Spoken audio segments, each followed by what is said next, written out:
Tabula rasa is a Latin term meaning blank slate and generally refers to the school of thought stating that humans are born with no inherent programming. For example, Richard Garriott is an utterly demented games designer who wears a crown and insists that people call him Lord British, but was he born with the galloping crazies, or was it a lack of appropriate social contact that caused him to descend permanently into an insane fantasy world? Lord Garriott's previous games include, and by that I mean consist entirely of, the Ultima series, a bunch of needlessly obtuse fantasy RPGs in which his author-insertion fantasy persona sets another of his author-insertion fantasy personas on various divine quests to prove their awesomeness while being assisted on all sides by 2 or 3 additional author-insertion fantasy personas. Of late, though, he's promoted his fantasy persona to the rank of General British and author-inserted himself into his new Memorpaga Tabula rasa, the beta for which the escapist parachuted me into for a week. Things got off to a flying start on the character creation screen when I discovered that I could choose the colour of my starting armour, so I immediately kitted myself out with an ensemble of fluorescent pink and a matching Ace Ventura hairdo. Then, mindful of the fact that the duty of a beta tester was to try and break the game, I decided to test out Tabula rasa's obscenity filter by naming my creation Gareth Gobulcoque을. Now, I usually avoid online RPGs because I think they're all a bunch of pointless time sinks for socially maladjusted freaks with self-diagnosed Asperger's syndrome, but I'm happy to say that Tabula rasa caused this policy of mine to completely stay exactly the same. A few good yonks ago I played World of Warcraft for a while because I acquired 3 months of free playtime. I'd never actually pay for this kind of crap because even if I did somehow desperately need to lose money, I'd just throw it off a bridge. But anyway, I begrudgingly felt that World of Warcraft is about as good as MMOs are ever going to get, and I suspect that Richard Garriott feels the same way because the Tabula rasa user interface looks a hell of a lot like the one from World of Warcraft, just with a sci-fi theme added and the user-friendliness scaled back to -92. My roommate tells me that Tabula rasa is supposed to be a new kind of online RPG that has less of the repetitive grind that blights other MMOs. I suspect he was thinking of some other game though, because Tabula rasa is grind-tastic. No sooner had Gareth minced into the first world than he was given a series of quests to kill specific numbers of local wildlife X, Y, and Z in return for new, slightly better guns and armor, which swiftly replaced all of my starting armor, destroying Gareth's individuality and raising the question of why they let me choose custom colors in the first place. And so began a typical MMO experience, i.e. doing the same thing 100 times. Tabula rasa's touted innovation comes from the fact that it attempts to blend elements of online shooters seamlessly with the standard RPG questing shenanigans. Enemy NPCs, you see, constantly warp in and attempt to seize friendly settlements, necessitating that they be defended or retaken before the settlement can be used for quests and shopping, creating this sort of territory control element. But the thing is, people who like Memorpagas and people who like online shooters don't overlap much.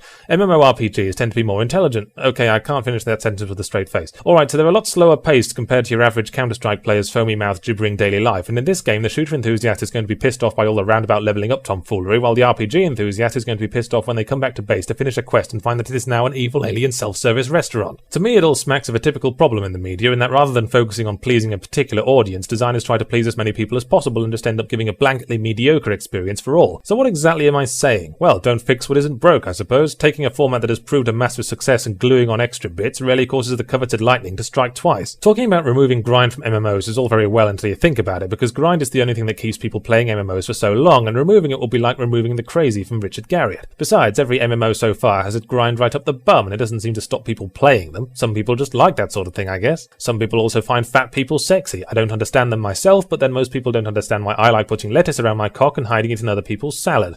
That's right, I know.